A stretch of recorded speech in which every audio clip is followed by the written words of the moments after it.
Bonjour, nous sommes le groupe numéro 5 de la classe de 4e E. Nous allons vous présenter notre horaire sur le vivre ensemble. Tout d'abord, qu'est-ce que le vivre ensemble? Le vivre ensemble est une cohabitation harmonieuse entre individus. Ils acceptent tout le monde partout. Ils refusent toute discrimination, racisme, sexisme, homophobie, antisémitisme. Ils rejettent aussi toute forme de harcèlement et d'exclusion. Qu'est-ce que la discrimination? La discrimination est une action ou une décision qui a pour effet de traiter de manière négative une personne en raison, par exemple, de sa race, de son âge ou de sa déficience. De telles raisons sont des motifs de discrimination et sont protégés par la loi. Qu'est-ce que le harcèlement, le racisme, l'antisémitisme, le sexisme et l'homophobie? Le harcèlement peut devenir un comportement discriminatoire lorsqu'il est lié à un critère de discrimination interdit par la loi. Le harcèlement a pour effet de porter atteinte à la dignité d'une personne et de créer un environnement intimidant, hostile, dégradant, humiliant ou offensif. Comme l'élève juste qui est pauvre et donc il est mis à l'écart. Le racisme est une idéologie qui suppose la supériorité de certains groupes par rapport à d'autres groupes en fonction de l'origine ethnique, la couleur de peau ou la religion des personnes. L'antisémitisme désigne une hostilité envers les juifs sous la forme d'idées ou d'attitudes discriminatoires, malveillantes ou menaçantes envers les personnes de cette religion. Le sexisme est une forme de racisme qui organise la hiérarchie des personnes non pas en fonction de leur couleur de peau, mais à partir de leur sexe. Les filles ne pouvaient pas aller à l'école et Rosalie n'a pas le droit de jouer au foot juste parce que c'est une fille. L'homophobie est la peur de l'homosexualité, c'est-à-dire avoir une attirance et des sentiments envers une personne du même sexe.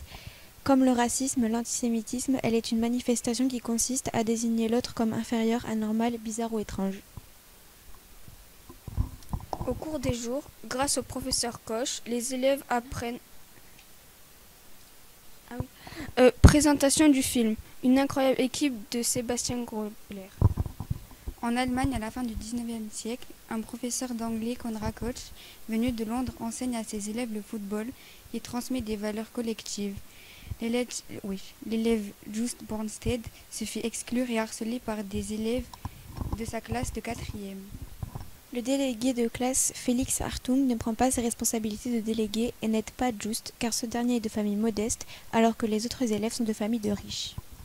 Au cours des jours, grâce au professeur Koch, les élèves apprennent un nouveau mot, le fair play. Ils commencent à se respecter et s'entraider. Les principes d'égalité et de non-discrimination fondent la démocratie, comme le dit l'article 1 de la Constitution française. La France est une république indivisible, laïque, démocratique et sociale. Elle assure l'égalité devant la loi de tous les citoyens, sans distinction d'origine ou de religion. Comme le dit l'article 21 de la Charte des droits fondamentaux de l'Union européenne, interdit toute discrimination. Ensuite, il y a les 3 moments du film. La rébellion du groupe. Tous les élèves se tirent sur la poulie pour que l'enseignant reste suspendu. Ils s'éloignent de plus en plus et finissent par quitter le gymnase. Le déchirement du groupe.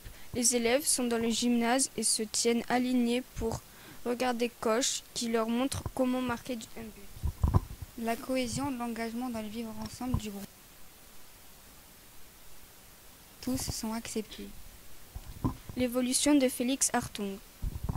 Félix Hartung se présente en tant que représentant de sa classe. Félix menace de faire envoyer Just de l'école. Il sourit parce que Just est puni. En essayant de tirer, Félix tombe. Il se sent offensé. Il voit Rosalie se faire envoyer de sa maison. Il semble triste. Félix parle au nom de sa classe et convainc Madame Salso d'aider les élèves. Richard Hartung bat son fils pour l'obliger à dire ce qu'il fait durant l'après-midi. Félix est assis dans sa chambre, enfermé, et casse la fenêtre avec une chaise. Son père ne veut pas l'arrêter. Félix et Rosalie se rencontrent dans le parc. Félix rejoint la partie de foot pour faire plaisir à Rosalie qui aime le foot.